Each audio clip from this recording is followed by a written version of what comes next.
Deputy CM Budi ముత్యాల నాయుడు సొంతూరైన అనకాపల్లి జిల్లా తారువలో తీవ్ర ఉద్రిక్తత ఏర్పడింది. అనకాపల్లి బీజేపీ ఎంపీ అభ్యర్థి సీఎం రమేష్ వాహనాన్ని వైసీపీ కార్యకర్తలు ధ్వంసం చేశారు. రౌడీ రాజకీయాలు మా గ్రామంలో వద్దు అంటూ నినాదాలు చేశారు. బూడి ముత్యాల నాయుడు అనుచరులు రోడ్డుపై బైఠాయించారు. పరిస్థితి తీవ్ర ఉద్రిక్తంగా మారడంతో సీఎం రమేష్ ను అదుపులోకి తీసుకున్నారు పోలీసులు.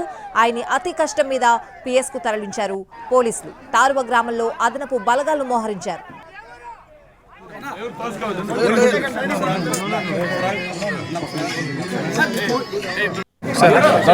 రండి కార్లు చూద్దాం.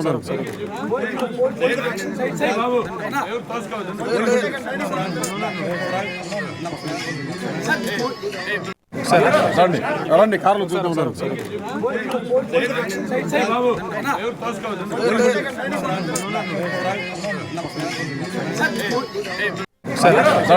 రండి కార్లు చూద్దాం.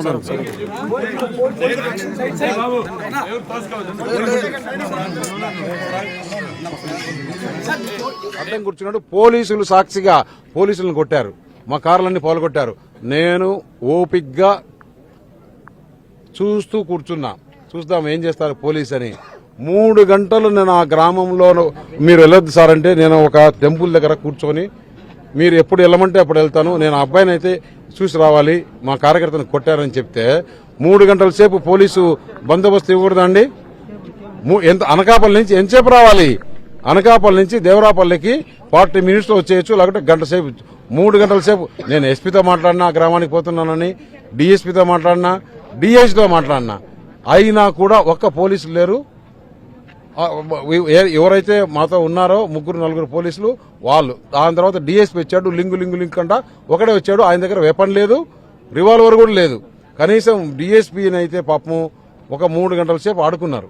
ఆయన తోశారు, ఎస్ఐని తోశారు, సీఏని తోశారు, ఒక లేడీ కానిస్టేబుల్ని కొట్టారు, పోలీస్ జీప్ పౌలు కొట్టేశారు, మా కార్లన్నీ పౌలు కొట్టేశారు.